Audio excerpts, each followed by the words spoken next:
Video start करता है fundamental और टेक्निकल एनालिसिस का डिफरेंसेस और ये दोनों चीज़ क्या होती हैं, इस चीज़ के बारे में पढ़ना है।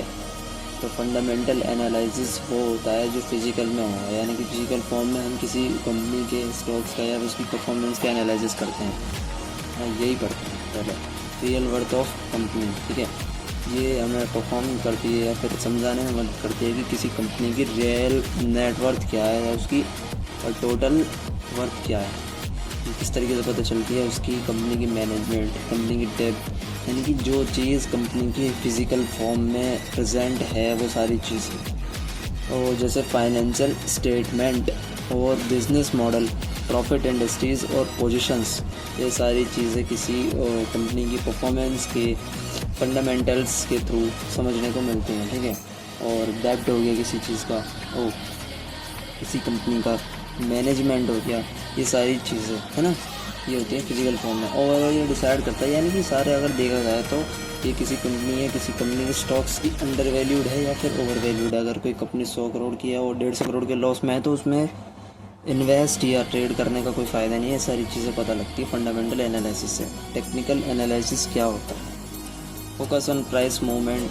ठीक है, यानी कि वो सारी चीज़ें जो डिजिटल फॉर्म में प्रेजेंट है, यानी कि हम किसी भी कंपनी का ओवरऑल जो परफॉर्मेंस होती है वो हम क्या देखते हैं, ऑनलाइन देखते हैं। ठीक है, डिजिटली देखते हैं, चार्ट का यूज़ करके, पैटर्न्स का यूज़ करके, इंडिकेटर्स का यूज़ करके। इंडिकेटर्स क्या होते हैं, जैसे RSI हो गया, MACQ हो गया, मूविंग एवरेज, ये सारे जो इंडिकेटर्स होते हैं इनका इस्तेमाल करते हैं किसी भी कंपनी की डिजिटल परफॉर्मेंस को देखने के लिए, टेक्निकल एनालिसिस करने के लिए। ठीक है, अगर तुम किसी कंपनी के फिजिकल डॉक्यूमेंट्स वगैरह चेक करते हो या फिजिकल परफॉर्मेंस चेक करते हो तो फंडामेंटल एनालिसिस कहता है। बट तुम यहाँ पर चार्ट ट्रेड के थ्रू, पैटर्न्स के थ्रू ये देखते हो तो वो टेक्निकल एनालिसिस कहते हैं। ठीक है, जो तुम आज वीडियो में ट्रेड करते हैं ना अपन चार्ट को लेकर, वो सारी चीज़ें इससे प्रेडिक्ट हो जाता है कि तो इसके जो प्राइस है वो आगे जाके लॉस में जाएगा या प्रॉफिट में जाएगा। देखो पेन स्टॉक्स क्या होते हैं, जैसे next share of A small company, यानी कि बहुत सारी छोटी कंपनीज होती हैं, इनके खुद के इनके भी शेयर्स होते हैं या वो होते हैं, स्टॉक्स होते हैं। ठीक है, तो ये क्या करते हैं, ट्रेड करते हैं बहुत ही लो प्राइस पे, क्योंकि पेन स्टॉक्स का मतलब ये लो प्राइस पे स्टॉक्स ट्रेड होना। यूजली ये ना 5 से नीचे के होते हैं। और आप फैक्ट देखोगे तो बाहर एब्रॉड, जैसे कि एब्रॉड में USA में अंडर 10 to 100 होते हैं, यानी कि अगर आप इसमें पेन स्टॉक्स में भी इन्वेस्ट करोगे या फिर ट्रेड करोगे तो इसमें आपको फ़ायदा, बट इंडिया में 5 रुपये से नीचे के। ठीक है, तो इसमें इतना प्रॉफिट नहीं होता। नेक्स्ट कंसेप्ट है ट्रेडिंग और इन्वेस्टिंग, दोनों अलग चीज़ें हैं। पहले जानते हैं ट्रेडिंग क्या होता है। देखो, ऑल होता है अबाउट बाइंग और सेलिंग इन स्टॉक क्विकली। ठीक है, तुम्हें पता है कि शॉर्ट टर्म प्रॉफिट के लिए जब हम किसी भी स्टॉक्स को बाय या सेल करते हैं, ठीक है, सम टाइम जैसे हो सकता है मिनट के लिए हम किसी स्टॉक को खरीद रहे हैं, है ना, और आवर्स के लिए हो गया या डे के लिए हो गया, ये शॉर्ट टर्म प्रॉफिट कमाने के लिए होता है। ये कैसे प्रॉफिट मिलता है, जब प्राइस मूवमेंट करती है, यानी कि जब प्राइस बढ़ेगी 10 से 20 हुई तो प्राइस मूवमेंट हुआ, 10 से 0 होगी तो भी प्राइस मूवमेंट हुई। ये सारी प्राइस मूवमेंट के थ्रू ही हम प्रॉफिट कमाते हैं या लॉस भी हमें देखने को मिलता है।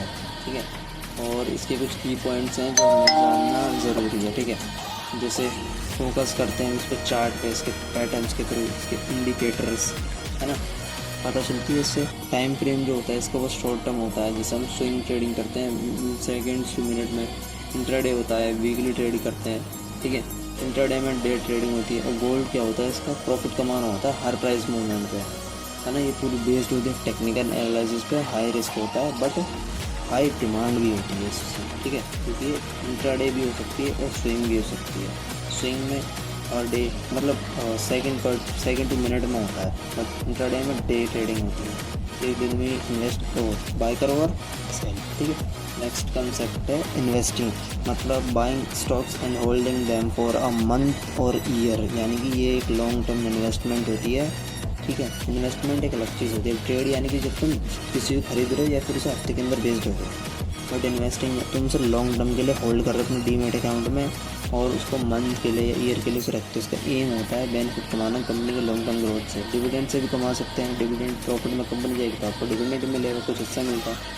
तो फोकस होता है कंपनी के प्रॉफिट पे, डेप्ट पे, बिजनेस मॉडल के थ्रू। इसका जो टाइम फ्रेम होता है वो लॉन्ग टर्म होता है। लॉन्ग टर्म यानी कि ईयर्स में या डिकेड्स, यानी कि 10 साल तक के लिए भी। ठीक है, गोल्स क्या होते हैं, उसकी पूरी वेल्थ को बिल्ड करना होता है ना, ग्रो करना होता है। पूरी बिल्ड मतलब पूरी वेल्थ को ग्रो करना। ठीक है, हम इसमें छोटे मोटे प्रॉफिट नहीं कमाते, पूरी वेल्थ ग्रो कर रहे होते हैं। तो फंडामेंटल एनालिसिस के थ्रू हम ये सारी चीज़ें समझते हैं, ठीक है। लोअर रिस्क होता है उसमें बट स्ट्रॉन्ग रिटर्न मिलता है, ठीक है, समझे आप, रिस्क लोअर होता है। तो follow for more informative videos, channel को सब्सक्राइब करें, प्रगति वाइट बेल आइकन प्रेस करें, और नए हो तो वीडियो को सब्सक्राइब करें।